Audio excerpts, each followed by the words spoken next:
Hello students, I am Nidhi Srivastav, Assistant Professor in NIT Pharmacy Institute, Greater Noida. So, today I will discuss about the methods involved in precipitation titration.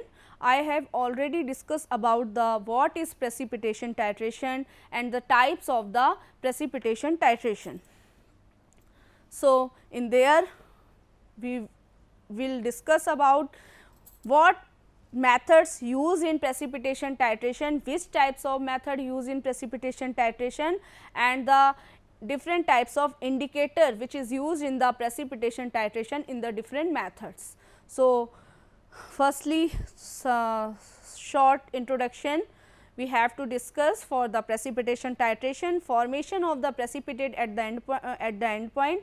Precipitation titration is the titration where at the end point precipitate form, at the end point precipitate form in the precipitation titration, and it is the titrimetric method which involves the formation of precipitate during the experiment of titration. The titrant react with the analyte to form an insoluble substance. So, precipitation titration, the titrant react with the analyte and form the insoluble substance which is a precipitate, and in precipitation titration we can use the precipitating agent which is AgNO3. So, precipitation titration is also called argentometric titration or argentometry, because AgNO3 is used in precipitation titration in all the methods. AgNO3 used all the methods in different types. Types of the precipitation titration, it also called argentometric titration because AgNO3 involved in the titration, the end point the form the PPT. The PPT titration divided by three methods. First is the Mohr's method, second is the Volhard method, and the third is Fezan method. The difference between in these methods are different types of indicator used in there. So, what is Mohr's method?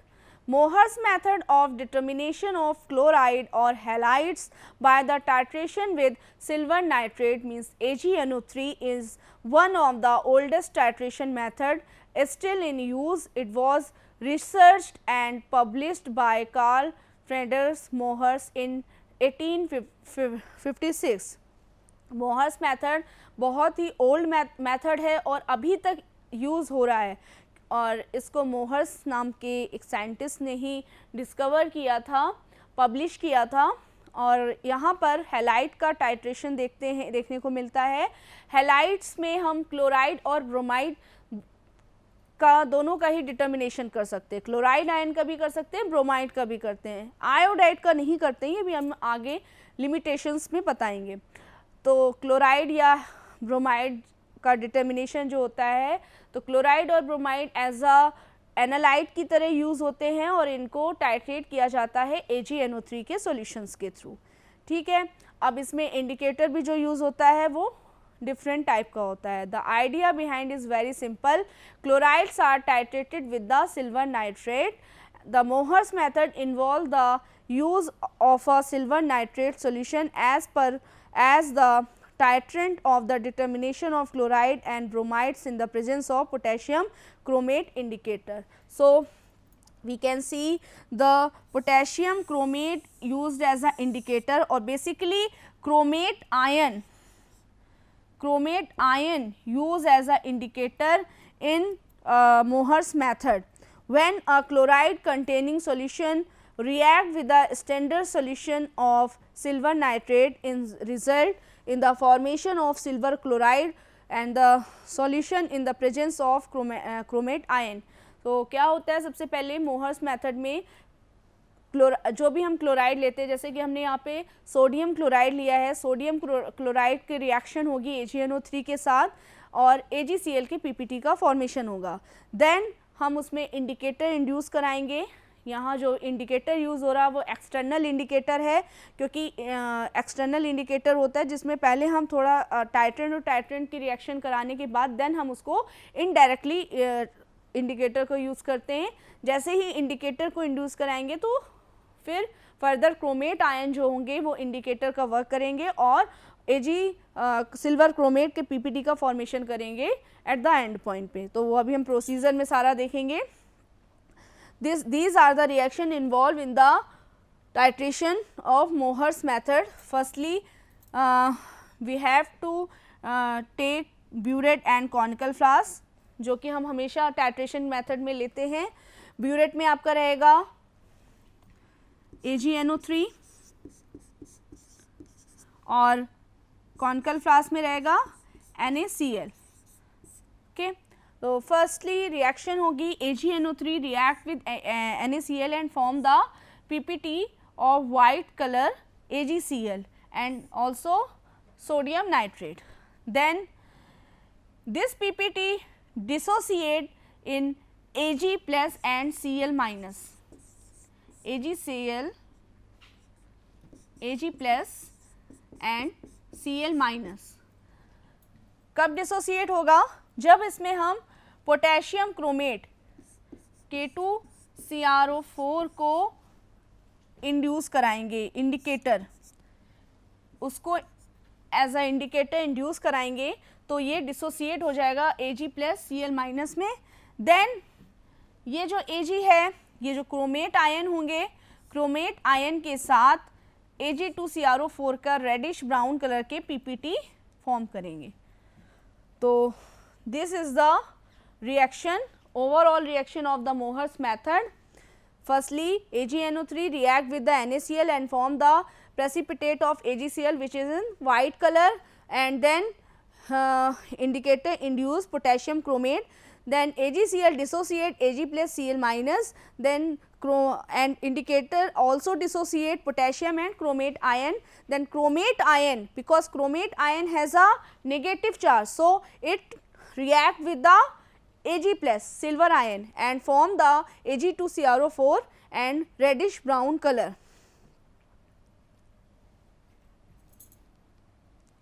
Indicator chromate ions.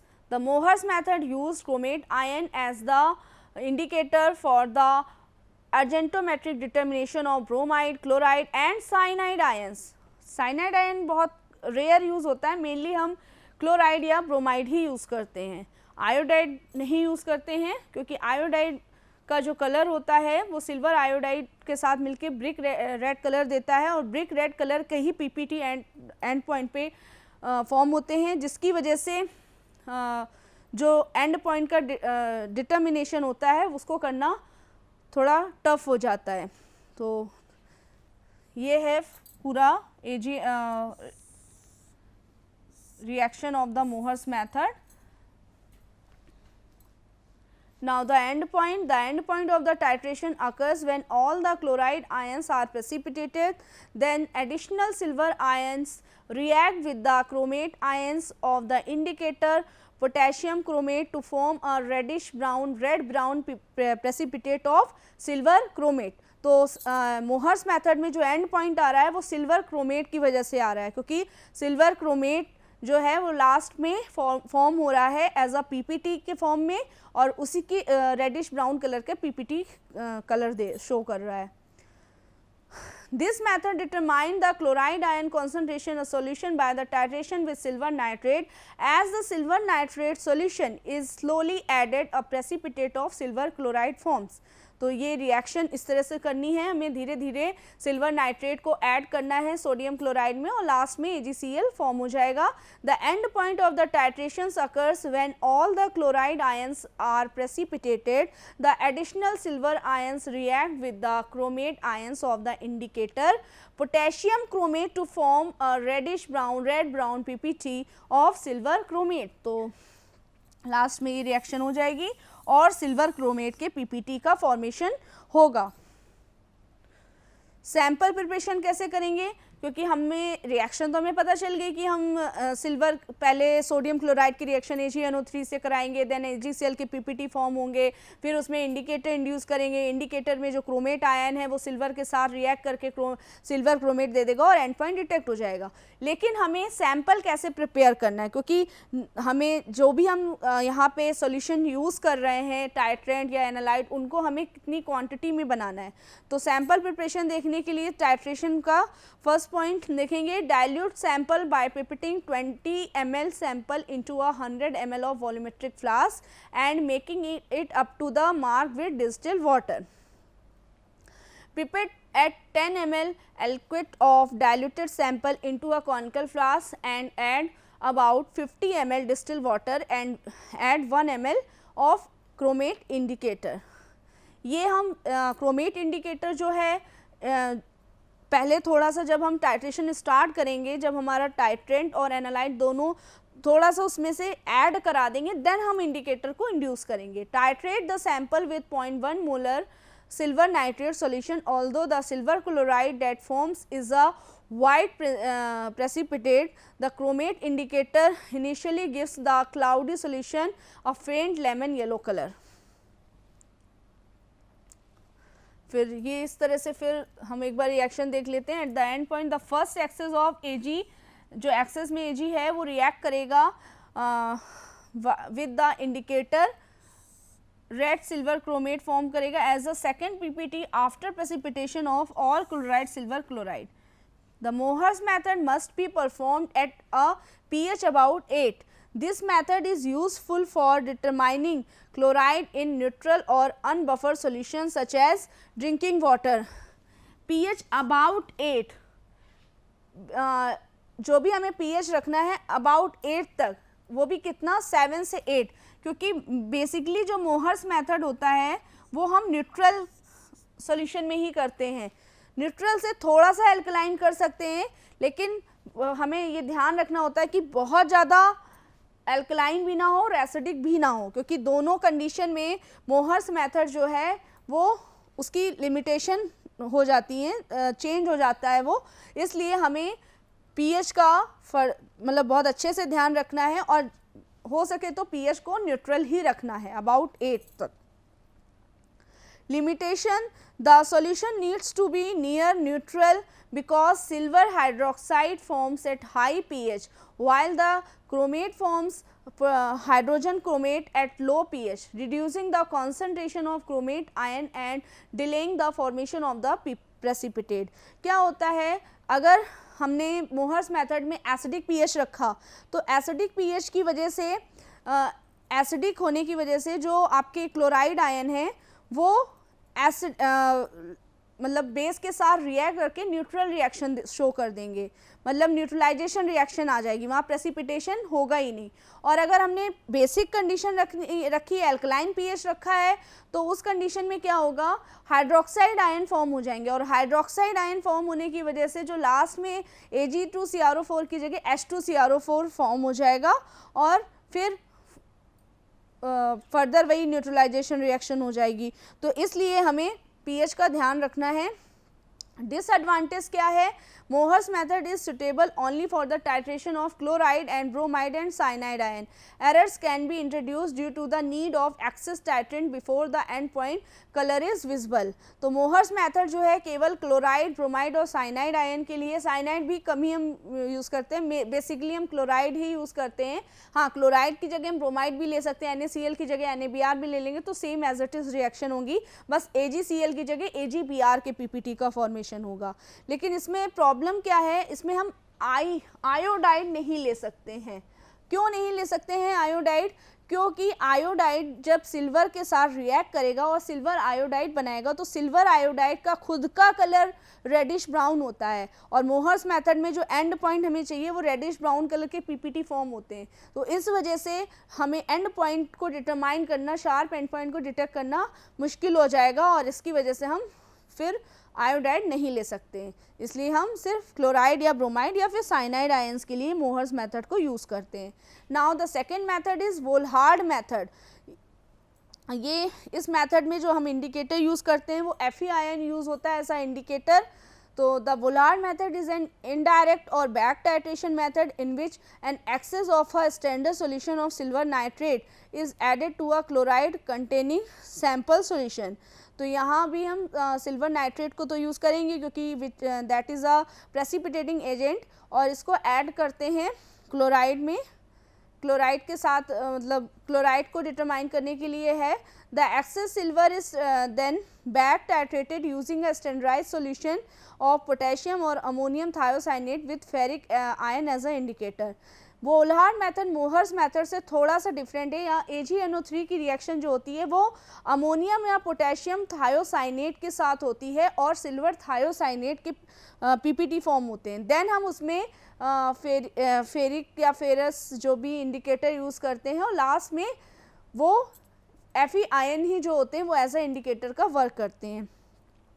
तो इसमें हम ये this is the back titration method और potassium या ammonium thiocyanate लेते हैं which is react with the ferric ion which is used as a indicator. The term excess is used as the moles of silver nitrate added are known to exceed the mole of sodium chloride present in the sample, so that all the chloride ion present will react. यहाँ access word इसलिए use किया गया क्योंकि हमने back titration लिया. Back titration में हम वैसे भी एक्सेस में अमाउंट लेते हैं टाइट्रेंट और टाइट्रेंट का. तो एक्सेस में हमने सिल्वर नाइट्रेट ऐड करा है एक्सीड मोल सोडियम क्लोराइड के जो कि सैंपल में प्रेजेंट है. और उसके बाद द इंडिकेटर यूज़ किया है ferric ion is then added and the solution is titrated with the potassium thiocyanate solution. अब हम इसकी रिएक्शन देखेंगे. वोल्हार्ड मेथड रिएक्शन है AgNO3. अब यहाँ चेंज हुआ है. मोहर्स मेथड में हमने AgNO3 को एज अ टाइट्रेंट लिया था और सोडियम क्लोराइड को एज अ एनालाइट लिया था टाइट्रेंट की तरह, और ये वहाँ पर ब्यूरेट में था AgNO3 और NaCl कॉनिकल फ्लास्क में था. यहाँ जस्ट ऑपोजिट है. AgNO3 को हम कॉनिकल फ्लास्क में लेंगे और अमोनियम थायोसाइनेट या पोटेशियम थायोसाइनेट जो भी हम लेते हैं उसको हम ब्यूरेट में लेंगे. तो यहाँ AgNO3 किस तरह यूज़ हो रहा है as a analyte and it is taken in conical flask and ammonium thiocyanate is taken in burette. Okay तो रिएक्शन होगी AgNO3 और अमोनियम थायोसाइनेट की in the presence of ferric alum indicator, और सिल्वर थायोसाइनेट के PPT form होंगे और ammonium nitrate के PPT form होंगे. अब जो ये सिल्वर थायोसाइनेट है, जब फेरिक एलम इंडिकेटर इसमें इंट्रोड्यूस करेंगे तो सिल्वर थायोसाइनेट डिसोसिएट हो जाएगा सिल्वर में और थायोसाइनेट में. देन सिल्वर से जो ये फेरिक एलम है ये रिएक्ट करके नेक्स्ट फर्दर PPT बना लेगा. The titration of silver with ammonium thiocyanate with ferric alum as an indicator is an example of the class of the titration involving the forming of a color substance in the solution. During the titration, silver thiocyanate is formed, while at the end point excess ammonium thiocyanate react with Fe ion to form deep red color ferrous thiocyanate. तो Fe ion जब silver thiocyanate form होगा, silver thiocyanate dissociate होगा due to the presence of indicator. Silver और thiocyanate में जैसे ही thiocyanate dissociate होगा Fe ion thiocyanate से रिएक्ट करके फेरस या फेरस थायोसाइनेट फॉर्म कर लेंगे, जो क्योंकि Fe पे पॉजिटिव चार्ज होगा और HCN थायोसाइनेट पे नेगेटिव चार्ज होगा, तो वो रिएक्ट करके फेरस थायोसाइनेट फॉर्म कर लेंगे और डीप रेड कलर का PPT फॉर्म होगा. किसकी वजह से? FeSCN की वजह से, फेरस थायोसाइनेट की वजह से. The amount of thiocyanate which will give a visible colour is very small, so the end point error is very small, but the solution should be shaken vigorously at the end point as silver ions are absorbed on the precipitate and are then dissolved. In Vollard method, one can easily determine chloride ions in acidic solution. Otherwise, in basic media, Fe ion will hydrolyze and excess of AgNO3 is added to chloride solution and part of and part of it is unreacted. So, Ag solution is back titrated with ferric alum as indicator, but the method has a source of error. Silver thiocyanate is soluble than AgCl. इन Volhard method में हम excess amount में AgNO3 लेते हैं, क्योंकि AgNO3 जो है पहले वो क्लोराइड आयन के साथ रिएक्ट करता है, फिर उसका सिल्वर आयन जो है वो बैक टाइट्रेटेड, फिर उसको हम बैक टाइट्रेशन उसका होता है फेरिक, रिएक्ट करता है फेरिक एलम के साथ, और जो सिल्वर है वो सिल्वर थायोसाइनेट के पीपीटी का फॉर्मेशन करता है. This will consume more ammonium thiocyanate and chloride content will appear lower. This error can be eliminated filtering of AgCl PPT. अब यहाँ पे जो हम ये देख रहे हैं ये है मॉडिफाइड वोल्हार्ड मेथड. जो सिंपल वोल्हार्ड मेथड है उसमें तो आपका लास्ट में सिल्वर थायोसाइनेट FeSCN मतलब फेरस थायोसाइनेट के PPT फॉर्म हो जाते हैं और कंप्लीट हो जाता है. लेकिन जो बैक मॉडिफाइड वोल्हार्ड मेथड है उसमें हमें एक्सेस में और अमाउंट लेना पड़ता है, साथ में NaCl, क्योंकि वहाँ पे जो क्योंकि एक्सेस में हमने दोनों चीज़ ली हुई होती है, तो उससे क्या होता है AgCl की जो PPT फॉर्म होते हैं उसको फिर हमें प्रिवेंट भी करना होता है कि वो फर्दर रिएक्शन में इन्वॉल्व ना हो. तो इस वजह से ये जो अमोनियम थायोसाइनेट है उसको कंज्यूम मतलब करना होता है, and chloride content will appear lower. This error can be eliminated bye filtering AgCl, क्योंकि AgCl के PPT को हम फिल्टर कर लेते हैं बिफोर बैक टाइट्रेशन, और if a little nitrobenzene is added. इसमें कैसे फिल्टर होता है AgCl के PPT, देन हम इसमें नाइट्रोबेंजीन ऐड करते हैं.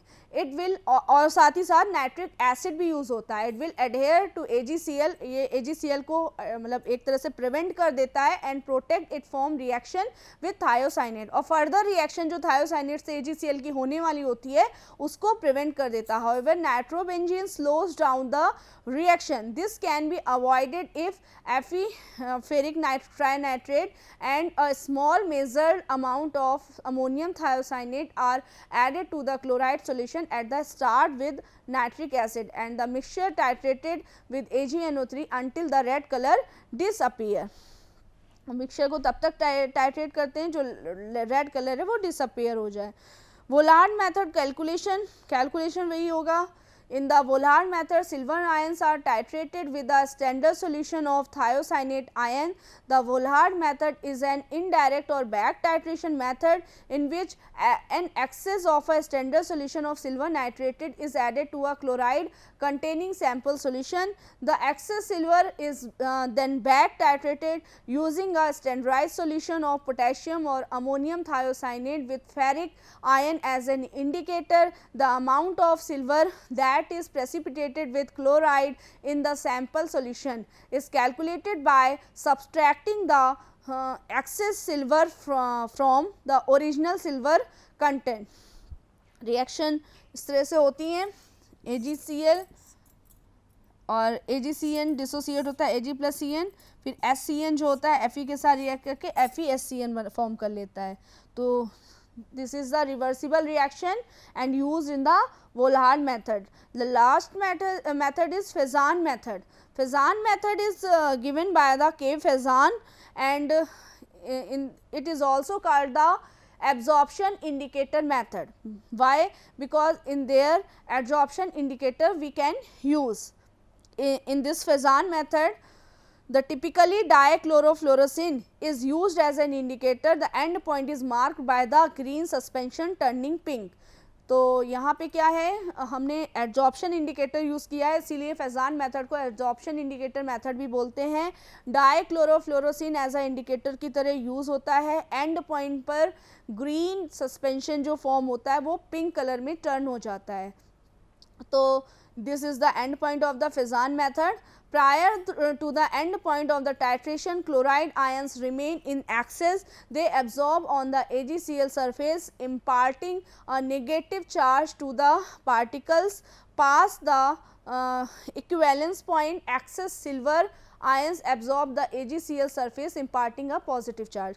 क्या होता है, Fezzan method थोड़ा सा अलग है, क्योंकि हम मोहर्स मेथड और इसमें वोल्हार्ड मेथड दोनों में ही ये देखते हैं कि भाई रिएक्शन हुई, पहले टाइट्रेंट और एनालाइट की, देन उसके बाद हमने इंडिकेटर इंड्यूस किया तो इंडिकेटर ने उसको डिसोसिएट करके लास्ट में पीपीटी फॉर्म कर लिए।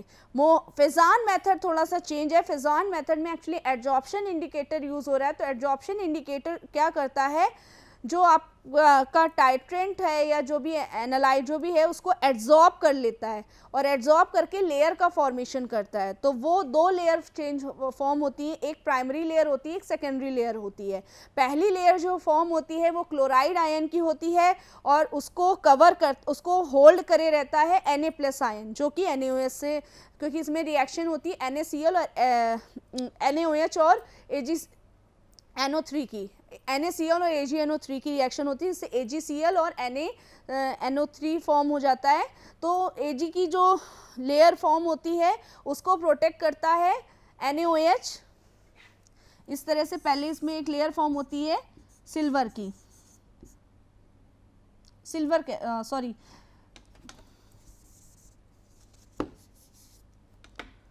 क्लोराइड की लेयर फॉर्म होती है AgCl से, और इसको जो होल्ड करता है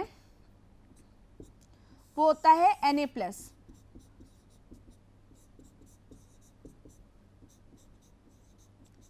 फिर इसमें एडजॉर्प्शन इंडिकेटर जो होता है वो फ्लोरोसिनेट होता है, फ्लोरोसिनेट आयन फॉर्म करके Na को मतलब रिप्लेस करके खुद लेयर फॉर्म कर लेता है।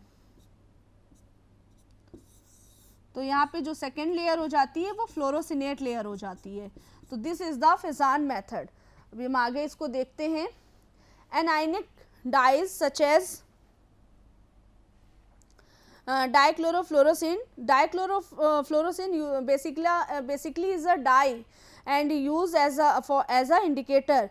So anionic dyes such as dichlorofluorocene are attracted to the particles and undergo a color change upon absorption, representing the end point.